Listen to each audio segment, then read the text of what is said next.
ನಮಸ್ಕಾರ ವೀಕ್ಷಕರೇ, ಖುದ್ದಾಗಿ ಸಾರಿಗೆ ಇಲಾಖೆಯ ಒಂದು ಅಧಿಕಾರಿಗಳೇ ಸರ್ಕಾರಕ್ಕೆ ಮನವಿಯನ್ನ ಕಳಿಸ್ತಾ ಇದ್ದಾರೆ. ಈ ಒಂದು ಶಕ್ತಿ ಯೋಜನೆಯನ್ನ ಬಂದ್ ಮಾಡಿ, ಮತ್ತೆ ಇಲ್ಲಿ ಪುರುಷರ ಒಂದು ಟಿಕೆಟ್ ದರದಲ್ಲಿನೂ ಕೂಡ ಬದಲಾವಣೆಯನ್ನ ತನ್ನಿ.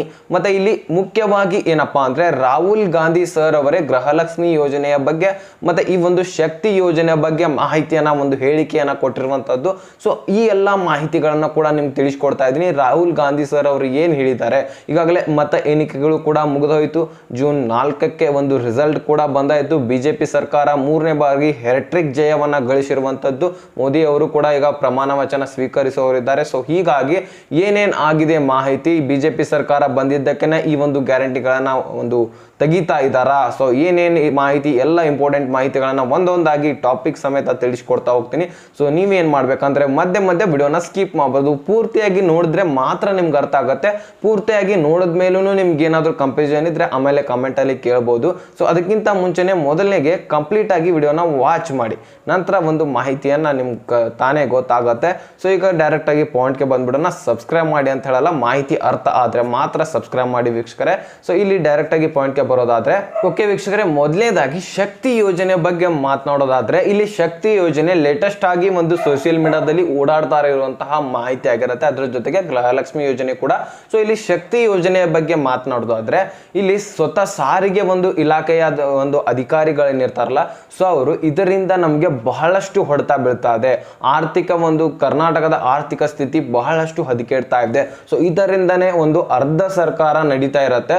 ಸೊ ಇದನ್ನ ಫ್ರೀ ಮಾಡಿಬಿಟ್ರೆ ನಮ್ಗೆ ಪೇಮೆಂಟ್ ಕೂಡ ಒಂದು ಸಚಿವರು ಏನಿದಾರಲ್ಲ, ನಮ್ಗೆ ಇವರು ಒಂದು ಬಸ್ ಕಂಡಕ್ಟರ್, ಬಸ್ ಡ್ರೈವರ್ ಕೂಡ ಇರ್ತಾರೆ. ಸೊ ಅವ್ರಿಗೆಲ್ಲರಿಗೂ ಕೂಡ ಪೇಮೆಂಟ್ ಕೊಡ್ಲಿಕ್ಕೆ ಅಮೌಂಟ್ ಬೇಕಾಗತ್ತೆ, ಮತ್ತೆ ಒಂದು ಸರ್ಕಾರ ನಡೆಸಲಿಕ್ಕೆ. ಸೊ ಇದೊಂದು ದಾರಿ ಆಗಿತ್ತು ಸಾರಿಗೆ ಇಲಾಖೆ. ಸೊ ಇದನ್ನೇ ನೀವು ಉಚಿತವಾಗಿ ಕೊಟ್ಟಿದ್ರೆ ನಮ್ಗೆ ಆರ್ಥಿಕ ಪರಿಸ್ಥಿತಿ ಮುಂದಕ್ಕೆ ಬಹಳಷ್ಟು ಹದಗೆಡುತ್ತೆ.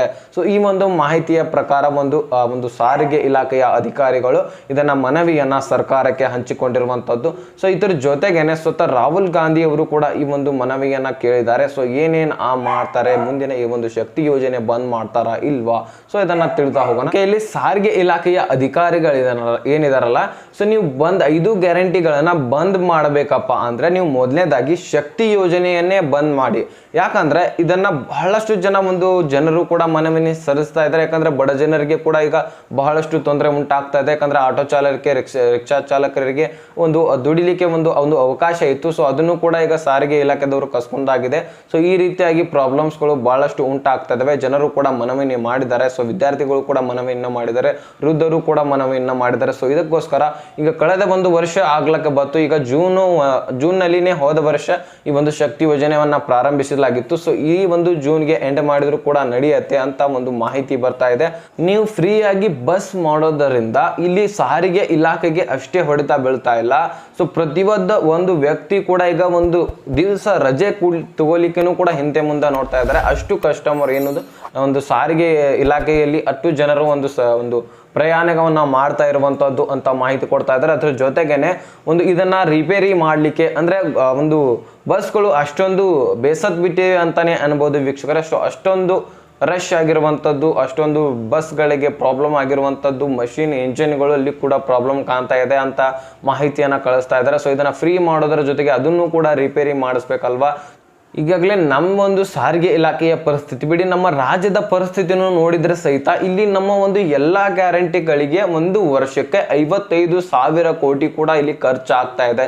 ಸೊ ಹೀಗಾಗಿ ತುಂಬಾನೇ ಆರ್ಥಿಕ ಪರಿಸ್ಥಿತಿ ಭಾರತಕ್ಕೆ ಬಿಡಿ ನಮ್ಮ ಕರ್ನಾಟಕಕ್ಕೆ ಹೊಡೆತು ಬೀಳ್ತಾ ಇದೆ. ನೀವು ಇದಲ್ದೇನೆ ಒಂದು ಮಹಾಲಕ್ಷ್ಮಿ ಯೋಜನೆ ಕೂಡ ಕೊಡ್ತೇವೆ ಅಂತ ಹೇಳಿದ್ರು. ಇದು ಜನರು ಹೇಳ್ತಾ ಇರೋದ್ರಿಂದ ಸಾರಿಗೆ ಸಚಿವರಂತರೂ ಒಂದು ಇಲಾಖೆಯ ಒಂದು ಅಧಿಕಾರಿಗಳು ಏನು ಹೇಳಿದ್ರು, ನಮ್ಮ ಒಂದು ಕರ್ನಾಟಕಕ್ಕೆ ಬಹಳಷ್ಟು ಹೊಡೆತ ಬೀಳುತ್ತೆ ಅಂತ ಒಂದು ಮಾಹಿತಿ ಕೊಟ್ಟಿದ್ರು. ಇದನ್ನ ಜನರು ಮನಗಂಡು ಏನಂದ್ರು, ಒಂದು ಮಹಾಲಕ್ಷ್ಮಿ ಯೋಜನೆ ಕೊಡ್ತೇನೆ ಅಂತ ಹೇಳಿದ್ರು. ನಮ್ಮ ಭಾರತಕ್ಕೆ ಎಂತಹ ಒಂದು ಪರಿಸ್ಥಿತಿ ಬರುತ್ತೆ ನಿಮ್ಗೆ ಗೊತ್ತಿದೆಯಾ ಅಂತ ಒಂದು ಮಾಹಿತಿ ಕೊಟ್ಟರು ಅವರು. ಸಿಂಪಲ್ ಆಗಿ ಇಲ್ಲಿ ಕೇಳಿ, ಈ ನಮ್ಮ ಭಾರತದ ಒಂದು ಜನಸಂಖ್ಯೆ ನೀವು ಕೇಳ್ಬೋದು ಸಾಮಾನ್ಯವಾಗಿ ಇಲ್ಲಿ. ಅದೇ ರೀತಿಯಾಗಿ ನಮ್ಮ ಒಂದು ಭಾರತದ ಜನಸಂಖ್ಯೆ ನೀವು ಕೇಳ್ಬೋದು, ಮಹಾಲಕ್ಷ್ಮಿ ಯೋಜನೆಯನ್ನು ಜಾರಿಗೆ ತಂದ್ರೆ ಯಾವ ರೀತಿಯಾದಂತಹ ಪರಿಸ್ಥಿತಿ ಬರುತ್ತೆ, ಸಿಂಪಲ್ ಆಗಿ ಕೇಳಿ ಇಲ್ಲಿ ಅಂತ ಒಂದು ಮಾಧ್ಯಮದಲ್ಲಿ ಮಾಹಿತಿ ಬರ್ತಾ ಇತ್ತು.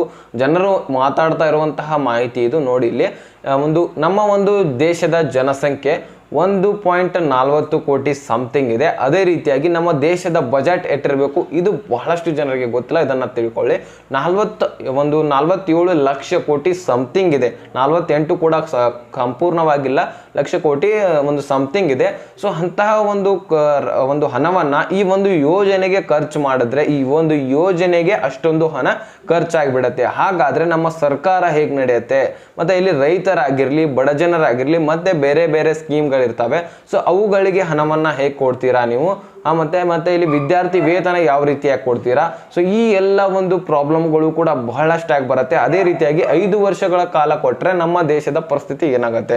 ಅದೇ ರೀತಿಯಾಗಿ ನಮ್ಮ ರಾಜ್ಯಕ್ಕೂ ಕೂಡ ಬರ್ಬೋದಲ್ವಾ? ಸೊ ಇಂತಹ ಒಂದು 5 ಗ್ಯಾರಂಟಿಗಳನ್ನ ಫ್ರೀ ಫ್ರೀ ಫ್ರೀ ಫ್ರೀ ಅಂತ ಕೊಟ್ಟಿದ್ರೆ ಜನರು ಕೂಡ ಬೇಸತ್ತು ಹೋಗ್ಬಿಡ್ತಾರೆ. ಸೊ ಬರೀ ಮನೆಯಲ್ಲಿ ಕೊಂಡೋದು ತಿನ್ನೋದು ಇದೇ ಆಗ್ಬಿಡತ್ತೆ. ಸೊ ಇದು ಸೋಮಾರಿತನನೇ ಅಂತಾನೆ ಅನ್ಬೋದಂತ ಒಂದು ಮಾಹಿತಿ ಒಂದು ಜನರ ಹತ್ರದಿಂದ ಬರ್ತಾ ಇರೋದು. ಸೊ ಇದಕ್ಕೋಸ್ಕರನೇ ಇಲ್ಲಿ ಬಿಜೆಪಿಗೆ ನಾವು ವೋಟ್ ಆಗಿರೋದು, ನಾವು ಒಂದು 17 ಸೀಟ್ಗಳನ್ನ ಬಿಜೆಪಿಗೆ ಕೊಟ್ಟಿರೋದು ಅಂತ ಒಂದು ಮಾಹಿತಿ ಜನರಿಂದ ಬರ್ತಾ ಇದೆ. ಬರೀ 9 ಸೀಟ್ಗಳಲ್ಲಿ ಒಂದು ಕಾಂಗ್ರೆಸ್ ಸರ್ಕಾರ ಇಲ್ಲಿ ಬಂದಿರುವಂತದ್ದು, 2 JDS ಸೀಟ್ಗಳು ತೆಗೆದುಕೊಂಡಿರುವಂತದ್ದು. ಸೊ ಅದಕ್ಕಾಗಿ ಜನರ ಅಭಿಪ್ರಾಯ ಚೇಂಜ್ ಆಗಿದೆ. ಈ ಒಂದು ಗ್ಯಾರಂಟಿಗಳನ್ನ ತೆಗೆದುಹಾಕಿ ಜನರು ಕೂಡ ಹೇಳ್ತಾ ಇದ್ದಾರೆ, ಇಲ್ಲಿ ಸಾರಿಗೆ ಇಲಾಖೆಯ ಒಂದು ಅಧಿಕಾರಿಗಳು ಕೂಡ ಹೇಳ್ತಾ ಇದ್ದಾರೆ. ಸೊ ಇಂತಹ ಒಂದು ಪರಿಸ್ಥಿತಿನಲ್ಲಿ ಇಲ್ಲಿ ಸಿದ್ದರಾಮಯ್ಯನವರಿಗೆ ಏನ್ ಮಾಡಬೇಕು ಏನಿಲ್ಲ ಅಂತ ತಿಳಿತಾ ಇಲ್ಲ.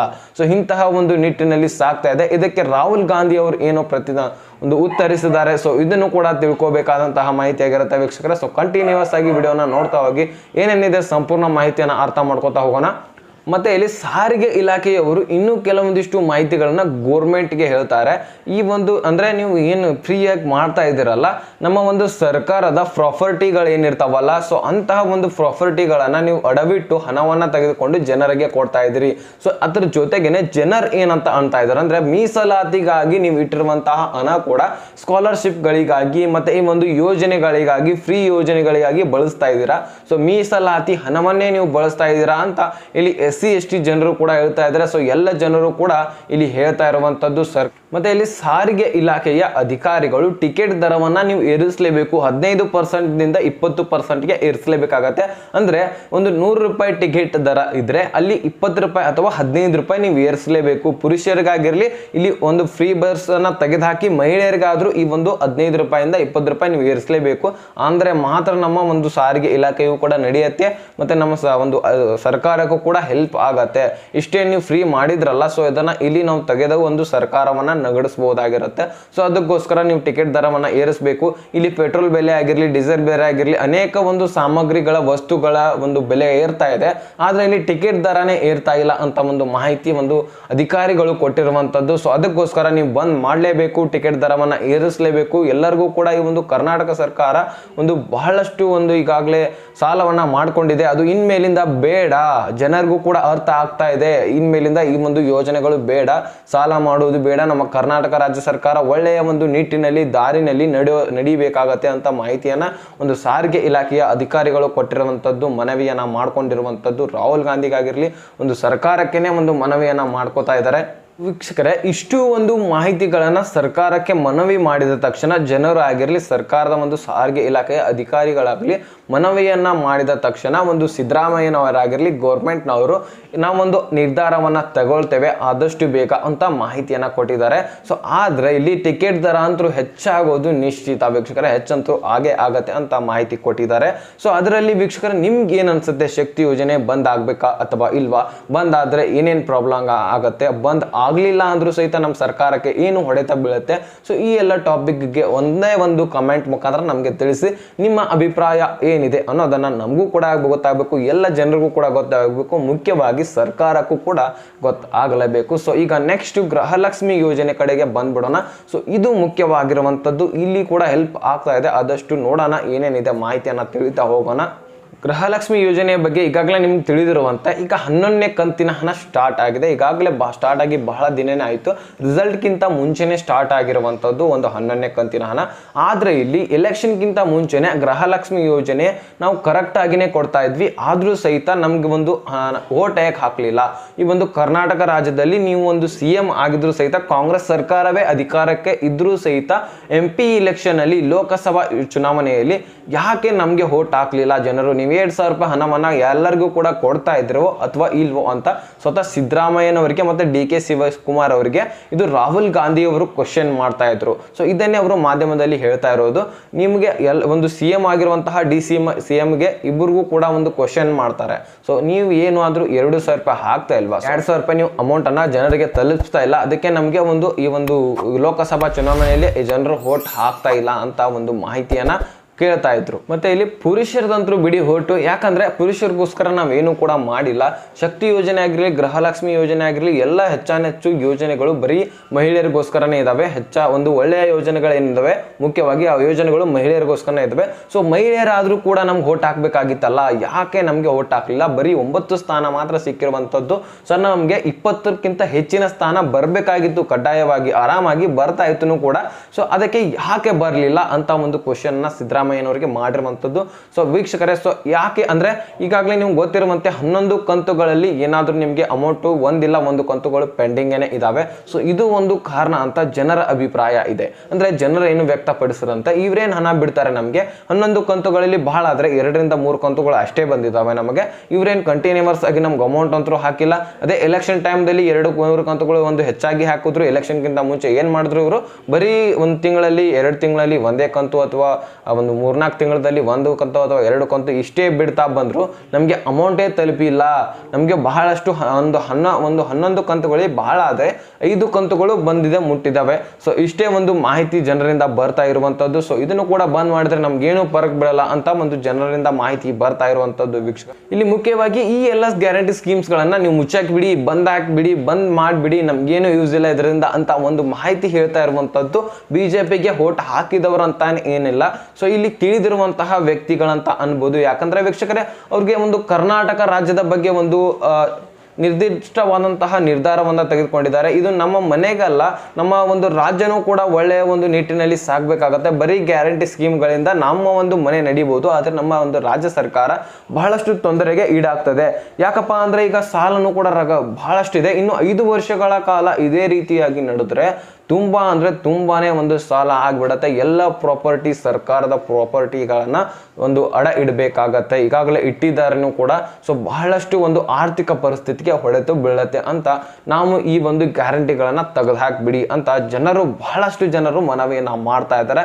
ಅದೇ ರೀತಿಯಾಗಿ ರಿಕ್ಷಾ ಚಾಲಕರಂತೂ ಅವರಂತೂ ಹೊಟ್ಟೆನೆ ತುಂಬ್ತಾ ಇಲ್ಲ. ಸೊ ಹೊಟ್ಟೆ ಮೇಲೆ ಹೊಡೆದಾಗ್ಬಿಟ್ಟದಾಗಿದೆ. ಸೊ ಈ ಒಂದು ಗೃಹಲಕ್ಷ್ಮಿ ಯೋಜನೆ ಒಂದು ಬಿಟ್ಬಿಡಿ, ಎಲ್ಲ ಕೂಡ ಒಂದು ಮುಚ್ಚಾಕ್ಬಿಡಿ. ಗೃಹಲಕ್ಷ್ಮಿ ಯೋಜನೆ ಬಹಳ ಆದ್ರೆ ಇದೊಂದು ಬಿಡಿ, ಎಲ್ಲರಿಗೂ ಒಂದು ಹೆಲ್ಪ್ ಆಗತ್ತೆ. ಸೊ ಆದ್ರೆ ಎಲ್ಲರಿಗೂ ಕೂಡ ನೀವು ಹಾಕ್ಬೇಕು, ಪ್ರತಿಯೊಂದು ಜನರಿಗೆ ಅಮೌಂಟ್ ಹಾಕ್ಬೇಕು. ಅಂದ್ರೆ ಈ ಒಂದು ಯೋಜನೆಯನ್ನ ನಡೆಸ್ರಿ, ಇಲ್ಲ ಅಂದ್ರೆ ಇದನ್ನು ಕೂಡ ಬಂದ್ ಹಾಕ್ಬಿಡಿ ಅಂತ ಮಾಹಿತಿ ಜನರಿಂದ ವ್ಯಕ್ತಪಡಿಸ್ತಾ ಇದ್ದಾರೆ. ಇದನ್ನ ಕೇಳಿದಂತಹ ರಾಹುಲ್ ಗಾಂಧಿ ಸರ್ ಅವರು ಈ ಒಂದು ಸಿದ್ದರಾಮಯ್ಯನವರಿಗಾಗಿರ್ಲಿ, ಒಂದು DK ಶಿವಕುಮಾರ್ ಅವರಾಗಿರ್ಲಿ, ಸೊ ಅವರಿಗೆ ಒಂದು ಕ್ವಶನ್ ಗಳನ್ನ ಉಂಟಾಕ್ ಮಾಡ್ತಾ ಇದ್ದಾರೆ. ಯಾಕಂದ್ರೆ ನೀವು ಜನರಿಗೆ ಸರಿಯಾಗಿ ಅಮೌಂಟ್ ಹಾಕ್ತಾ ಇದ್ದೀರೋ ಇಲ್ವೋ ಅಂತ ಈ ಒಂದು ಕ್ವಶನ್ ಅವರಲ್ಲಿ ಉಂಟಾಗ್ತಾ ಇರುವಂತದ್ದು. ಅವರವರ ನಡುವೆನೆ ಒಂದು ನಿರ್ಧಾರವನ್ನ ತೆಗೆದುಕೊಳ್ಳಲಿಕ್ಕೆ ಮೀಟಿಂಗ್ ಕೂಡ ಮಾಡೋರು ಇದ್ದಾರೆ. ಸೊ ಏನಾಗುತ್ತೆ ಏನಿಲ್ಲ ಅದನ್ನು ಕೂಡ ಇನ್ನು ಪೆಂಡಿಂಗ್ ಇಟ್ಟಿದ್ದಾರೆ. ಆದ್ರೆ ಇಲ್ಲಿ ಪ್ರೆಷರ್ ಹಾಕ್ತಾ ಇರೋದು ಯಾವ್ರಂದ್ರೆ ಇಲ್ಲಿ ಜನರೇ ಪ್ರೆಷರ್ ಹಾಕ್ತಾ ಇರುವಂತದ್ದು. ಸೊ ಈ ಒಂದು ಗ್ಯಾರಂಟಿ ಯೋಜನೆಗಳನ್ನ ಬಂದ್ ಹಾಕ್ಬಿಡಿ, ಬಂದ್ ಮಾಡ್ಬಿಡಿ, ನಮ್ಗೆ ಹೆಲ್ಪ್ ಆಗ್ತಾ ಇದೆ ಇಲ್ಲ ಅನ್ನೋದಿಲ್ಲ. ಆದ್ರೆ ನಮ್ಮ ಒಂದು ರಾಜ್ಯ ಸರ್ಕಾರ, ಒಂದು ರಾಜ್ಯ ನಮ್ಮ ಒಂದು ನಿಟ್ಟಿನಲ್ಲಿ ಸಾಗಬೇಕಾಗತ್ತೆ. ಬರೀ ಜನರಿಗೆ ಈ ರೀತಿಯಾಗಿ ಕೊಟ್ಟಿದ್ರೆ ಏನು ಕೂಡ ನಡೆಯಲ್ಲ. 2,000 ರೂಪಾಯಿ ಏನಿದೆಯಲ್ಲ ಅದನ್ನ ಕೊಡಿ, ಆದ್ರೆ ಫ್ರೀ ಬಸ್ ಮತ್ತೆ ಇಲ್ಲಿ ಗೃಹ ಜ್ಯೋತಿ ಯೋಜನೆ ಏನಿದೆ ಅಲ್ಲ, ಗೃಹ ಜ್ಯೋತಿ ಏನ್ ಬಿಡಿ, 200 ಯೂನಿಟ್ ಅದಷ್ಟೇ ಫ್ರೀ ಇದೆ. ಮೇಲೆ ಏನಾಗ್ತಾ ಇದೆ ಅದನ್ನ ಬಿಲ್ ಅಂತೂ ನಾವು ಕಟ್ಟಲೇಬೇಕು. ಆದ್ರೆ ಇಲ್ಲಿ 2,000 ರೂಪಾಯಿ ಅಂತ ಹಾಕ್ತಾ ಹೋಗಿ, ಅದು ಕರೆಕ್ಟ್ ಆಗಿ ಎಲ್ಲರಿಗೆ ಹಾಕಿದ್ರೆ ಮಾತ್ರ ಹಾಕಿ, ಇಲ್ಲ ಅಂದ್ರೆ ಅದನ್ನು ತೆಗೆದು ಹಾಕ್ಬಿಡಿ. ಆದ್ರೆ ಜನರಿಗೋಸ್ಕರ ಮತ್ತೊಂದು ಒಂದು ಒಳ್ಳೆಯ ಸ್ಕೀಮ್ ಅನ್ನ ಎಲ್ಲರಿಗೆ ಒಂದು ಉಪಯೋಗ ಆಗ್ಬೇಕು. ಉದಾಹರಣೆಗೆ ಇಲ್ಲಿ UPಯಲ್ಲಿ 46 ವಸ್ತುಗಳನ್ನ, ಮನೆ ಬಳಕೆಯ ವಸ್ತುಗಳನ್ನ ಕೊಡ್ತಾ ಇದ್ರು. ಸೊ ಆ ಒಂದು ಸ್ಕೀಮ್ ಅನ್ನ ಎಲ್ಲರಿಗೆ ನೀವು ರೇಷನ್ ಒಂದು ಅಂಗಡಿಯಲ್ಲಿ ಮುಖಾಂತರ ನೀವು ಕೊಟ್ಟಿದ್ರೆ, ಸೊ ಅಂತಹ ಒಂದು ಸ್ಕೀಮ್ಗಳು ಒಳ್ಳೆಯ ರೀತಿಯಲ್ಲಿ ನಡೀತಾವೆ ಅಂತ ಒಂದು ಜನರಿಂದ ಅಭಿಪ್ರಾಯ ಬರ್ತಾ ಇದೆ. ಸೊ ಅದನ್ನ ನಾನು ನಿಮ್ಗೆ ತಿಳಿಸಿದೀನಿ. ಈಗ ರಾಹುಲ್ ಗಾಂಧಿ ಸರ್ ಇದ್ರ ಬಗ್ಗೆ ಏನ್ ಮಾಹಿತಿ ಅಂದ್ರೆ ಸಿದ್ದರಾಮಯ್ಯನವರಿಗೆ ಕೊಟ್ಟಿದ್ದಾರೆ. ಇನ್ನು ಸಿದ್ದರಾಮಯ್ಯನವರ ಮೇಲೆ ಒಂದು ನಿಂತಿದೆ ಡಿಸಿಷನ್. ಸೊ ಅವ್ರಿಗೆ ಏನ್ ಹೇಳಿದ್ದಾರೆ ಅದನ್ನಂತೂ ಇಲ್ಲಿ ಹೇಳ್ತಾ ಇಲ್ಲ. ಅವರು ಒಂದು ಡಿಸಿಷನ್ ಎಲ್ಲರ ಒಂದು ಜೊತೆಗೆ ಚರ್ಚೆ ಮಾಡಿ ಒಂದು ಮಾಹಿತಿಯನ್ನ ಕಲೆಕ್ಟ್ ಮಾಡಿಕೊಂಡು ಅವರು ನಿರ್ಧಾರವನ್ನು ಕೈಗೊಳ್ಳೋರಿದ್ದಾರೆ. ಸೊ ಅದನ್ನು ಇನ್ನೂ ಒಂದು ಕೆಲವೊಂದು ದಿನಗಳ ಕಾಲದಲ್ಲಿನೇ ಹೇಳ್ತೇವೆ ಅಂತ ಹೇಳಿದರೆ, ಒಂದೆರಡು ದಿನಗಳ ಕಾಲದಲ್ಲಿ. ಸೊ ಅದನ್ನು ಹೇಳಿದ ಮೇಲೆ ನಾನು ಮತ್ತೊಂದು ವಿಡಿಯೋದಲ್ಲಿ ತಿಳಿಸ್ಕೊಡ್ತೀನಿ ಕಂಪ್ಲೀಟ್ ಆಗಿ. ಸೊ ಈ ಒಂದು ವಿಡಿಯೋನ ವಾಚ್ ಮಾಡಿದ್ದಕ್ಕೆ ಧನ್ಯವಾದಗಳು. ಈ ಒಂದು ವಿಡಿಯೋನ ಮತ್ತೊಂದು ಸ್ನೇಹಿತರಿಗೆ ಶೇರ್ ಮಾಡಿ, ಅವ್ರಿಗೂ ಕೂಡ ಗೊತ್ತಾಗಲಿ ನಮ್ಮ ರಾಜ್ಯದಲ್ಲಿ ಏನು ನಡೀತಾ ಇದೆ ಏನಿಲ್ಲ ಎಂಬುದು ಗೊತ್ತಾಗಬೇಕು ಸ್ನೇಹಿತರೆ. ಸೊ ವೀಕ್ಷಕರೇ, ಸೊ ಇದಿಷ್ಟು ಮಾಹಿತಿಯನ್ನು ಅರ್ಥ ಆಗಿದ್ರೆ ಲೈಕ್ ಮಾಡಿ, ನಿಮ್ಮ ಸ್ನೇಹಿತರು ಕೂಡ ಶೇರ್ ಮಾಡಿ, ಹಾಗೆ ಸಬ್ಸ್ಕ್ರೈಬ್ ಮಾಡಿ ಅಂತ ಹೇಳ್ತಾ ಮತ್ತೆ ಮುಂದಿನ ಮಾಹಿತಿಯನ್ನು ಸಿಗೋಣ. ಅಲ್ಲಿ ತನಕ ಬಾಯ್, ಟೇಕ್ ಕೇರ್ ಫ್ರೆಂಡ್ಸ್.